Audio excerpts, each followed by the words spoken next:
Today, we're going to talk about Module 8 in Aging Well, Life Review, and Values. And so, the first seven modules, we really talked about older adults. Who are they? How are they different than younger individuals? What are some of the mental health and physical health challenges that they experience?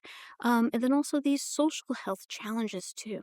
Well, and then we also learned about, well, what are the resources in the community that I could interact with and help people and do referral models of care?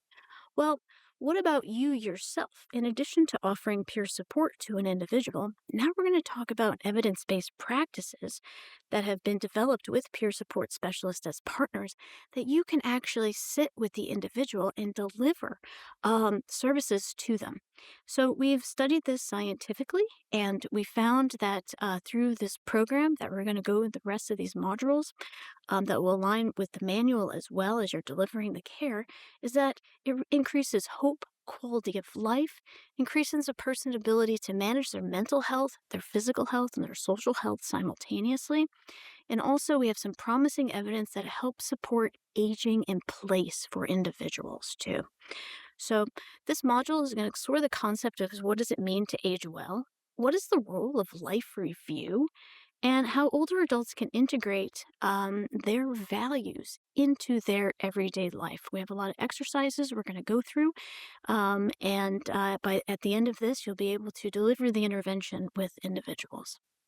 So, what is aging well in older adults? So, this is an interesting concept because if you ask one individual what aging well is, it might be different than another individual. So think about this. You're working with two older adults, one of which has a chronic health condition and they've been in a wheelchair for the past 30 years of their life. You ask another individual, same age, and maybe they're going to the gym, they have a high level of mobility, and they're volunteering too. So, the previous definitions of aging well have suggested that people will age without chronic health conditions or an impact on their functional capacity. But what about the person who has been living in a wheelchair their entire life? Can they still age well? Well, the answer is yes. You're thinking about the recovery model of mental health, just because there's mobility challenges doesn't mean that the life of the individual is over. It means that we create a life around the challenges that the individual has. So, aging well is personal for every one of us. And despite the challenges that we may have, which could be mobility, it could be other types of things as we age. So, life review is an interesting evidence based practice that has been delivered across the globe and has supported people as they have were aging. So, what's really interesting about this program is that people will work to identify their values and then live a life aligned with those values. So, if we move forward in life and we have certain values that are not integrated into our everyday life, it actually creates an environment, a physical, behavioral, mental, social environment where people will actually have mental health challenges. So it's really important to create a life that's aligned with your values. So think about this. Let's take me for example. One of my values is adventure and risk taking. And if I am not living my life as adventurous or with as much risk as I normally would, I don't particularly feel well. Something feels off in myself, okay? And then so when I have that moment and I realize that, I take a moment to reframe and say, well, how can I take more risks and be more adventurous? And so maybe it's trying a new activity or a new sport. Then I immediately feel better. Now, for yourself, think about that too. Think about what your values are. Maybe it's family, maybe it's friends, maybe it's traveling. And think about a moment when you weren't able to do those things. Maybe think about COVID-19 and what that meant to you. If you were socially isolated and away from those values, those families and friends, right? Didn't feel well. So, here, this program is designed to help people identify their values and then create a life that is aligned with those values. And as individuals age, this is especially important because there's a lot of changes as people reach age 65 years and older. Remember, we were talking about the frequency and severity of life events? Having these life events could be a loss of a loved one, even retirement, even moving into a nursing home or maybe moving into a retirement home, whatever it may be for you, those can create disruptions in our life.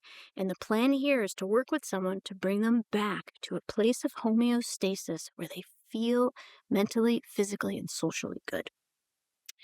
So, for the role play that we are going to do, you need to be prepared with questions. And then you're going to ask questions clearly and slowly, giving the person the time to answer. And you're going to repeat the questions if necessary. So, these role plays that we go through, you will be integrated into the manual that you can actually do in person with individuals when you meet with them. So during the role plays, listen carefully to what an individual says. Don't interrupt or don't correct. And remember, when you're working with older adults too, it may take more cognitive effort. It may take more cognitive processing time and give people time to think.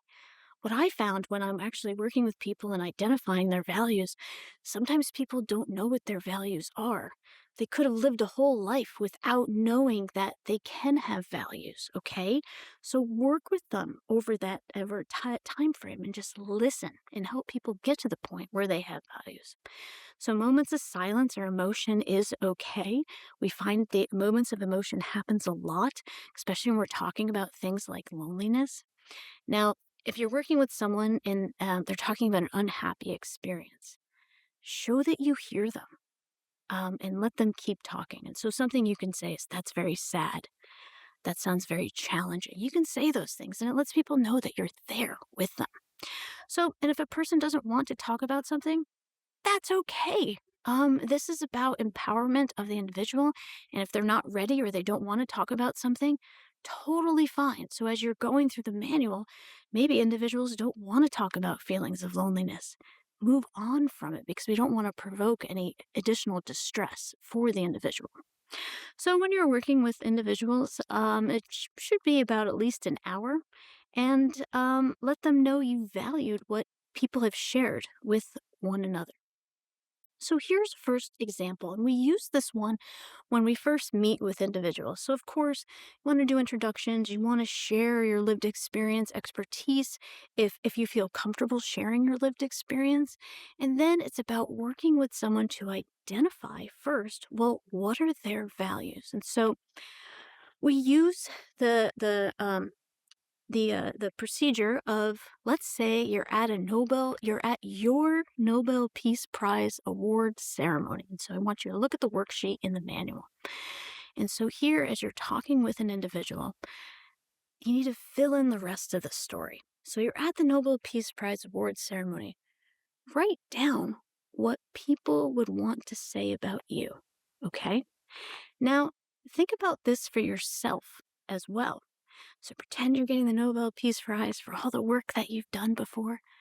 What do you want people to say about you? So maybe an example of that could be, I want people to say Karen was so adventurous and such a risk taker, and she worked to impact the world. Okay? Now, what happens when what we want people to say about us, it creates a reframe in our mind like, those are the things I want, but is my life currently now actually aligned with that? So it's what it's called in psychology, this cognitive dissonance. And here is when you can begin to have the conversation. And people will pull out the worksheet or they'll have a conversation about this. Here you identify those values, and then you ask the person, is your life aligned with that right now? And maybe it's not. Maybe it is. Um, we commonly find that potentially with the older adult population that it's not. And then you begin to work with them about, well, how do you want to create your life, your recovery to be this adventurous or risk taking behavior? Okay. So, this is what you want in life and what you stand for. And figuring out what you want and ultimately matters to you in big picture in terms can help create the motivation for change. And it can begin to offset and help the person come back to a place where they're not feeling lonely, where they're not feeling sad or anxious. So, when we first began learning about life review, I realized for myself that I didn't know what my values were. I was one of those people that, took, half a lifetime to be like, well, what do I value in life? So, there's a great workbook that's aligned with the manual where it has a list of 30, 40 different values, and you just circle the top three that speak most to you. And I didn't even realize things like adventure and risk taking were actually values. Um, so these values help an individual find your purpose. Imagine living a life and not having purpose, right? Think about that. And yeah, that can create mental health challenges for an individual. These values help you find your purpose, help you find your direction. These values help you react to different situations. These values help you make decision. Is going path A or path C? Which one is best aligned with my values? Which one is best gonna help me maintain my happiness? Okay. So values can also help you develop a sense of self. And sometimes you may be talking to someone who's 85 years old that doesn't have a sense of self anymore, or maybe they never even thought about that before. A lot of times, what happens is someone may be in a relationship, and then one person gets ill, and then one person becomes a caregiver for that person, losing that sense of self. So here, these values help develop that sense of self for individuals. Values help you increase your confidence and help your overall happiness level. So you can take a moment and take a look at what are your values. Think about this. This may take some time or it may speak to you immediately. So the next exercise that we're going to go through is helping individuals really age well. So what's really interesting is that a person's attitude towards aging actually impacts their overall longevity. Okay, so you have a negative attitude towards aging. We know that that's correlated with a shortened lifespan. So having a positive attitude towards aging actually helps people move throughout the lifespan as long as able to. So think about this. A question you can ask an individual is, how old do you feel most of the time? You may hear things like, "Oh, I'm getting older. I have these aches and pains." Is this a normal part of aging for individuals? This is really just helping people identify what the person they're working with has feels towards aging. And so you can ask some questions. What are some good things about growing older? Okay, it could be wisdom, it could be freedom, um, it could be lots of different things. Well, then what could be some negatives? Not like it's always a negative, not like everyone's gonna get chronic health conditions or aches and pains or arthritis, but it's really helping people identify the good and the bad and not just thinking about this is so bad, right? So, moving on to this too, thinking about connections for individuals. So, who is the most important person in your life right now? Have that conversation with yourself. Think about that. And then think about that and providing that to another individual. So, who's the most important person in your life and why? And sometimes we find that it is a pet. And that's okay. It's okay if that is because we can have connections with so many things in this world. Um, have questions around what do you share with that person that is especially meaningful to you? Are there other people in your life with whom you share your innermost feelings? Are there other people in your life upon to whom you feel that you can turn to when you need for help? Now, here, having this conversation with individual, we may find out that there is not a sense of connection with folks. People, by asking these questions of yourself, right? And then also of other people, may feel like I don't have an important person in my life right now. And maybe I need to start thinking about that. And do I want an important person in my life? Maybe people don't want that too. Maybe a pet is fine and that is okay because those types of connections could help people as they're aging as well. So we can talk too around goal setting with individuals. Well, what are your goals as you age? And remember earlier we said you can't teach an old dog new tricks, and that was a myth. Well, that's the truth. We can have goals as we age. You can be 90 years old and still have a goal. So here you're helping people look to the future and you'll begin goal setting with individuals. And make sure these things are aligned with their values because we can just help reset people to come back to that place of homeostasis. So, do you have any specific plans for the immediate or long term future? Describe those. Talking to people about a bucket list. What are those things that you do every day that you want to do before you die? Overall, do you feel positive, negative, or neutral about the future? Again, this provokes conversation with folks. What do you hope to or plan to accomplish before you die? And then what advice do you have for future generations? Okay, so you can see that people would be meeting over a longer period of time, going through each of these questions with individuals. And thinking about death and dying with folks. And so we're working with older adults. This is a normal part of aging. And so asking people, what are your thoughts and feelings about dying? Are you ready to die? If not, why? What worries do you have about dying? What would you want to have said to you, said about you after you die? Again, this is thinking about, well, these things are going to happen. How am I going to live the next 5 years of my life, the next 20 years, 30 years, whatever it may be for the person? And when you're working with people as well, note that maybe there was a recent loss of a loved one, right? And so, you can skip these types of conversations because you don't want to provoke any negative emotions in an individual. So, some other questions that you can speak with individuals around to help people begin to come back to that homeostasis is: what is the place of religion or spirituality in your life currently? What are your greatest worries at this point in life? What would you like other people to know about you? What else do you feel should be included in your life story? So, this again is helping us bring back to here's our values. And now we're going to come back to here's how we're going to get to that place where we're living a life aligned with those values.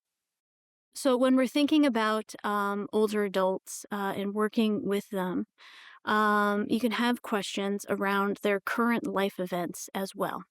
So, when did you retire and why? What were some of the positives of being retired and what were the negatives? Here's a way to provoke a conversation with individuals about both the positive and negative, and then work with people to align their life with their values. Thinking about the living setting for individuals. Maybe people are living in a residential facility. Maybe you're working with people who are experiencing homelessness. So, when did you move into your current housing setting and why? What has that been like for you? And if you're not living in senior housing setting, do you have any plans for that? Also, things could be like, what are your current activities? Describe a typical day with a person. And then you can also describe current relationships with others and then also losses for an individual. And thinking about this too, what have we not covered from your present life that could be included in your life story?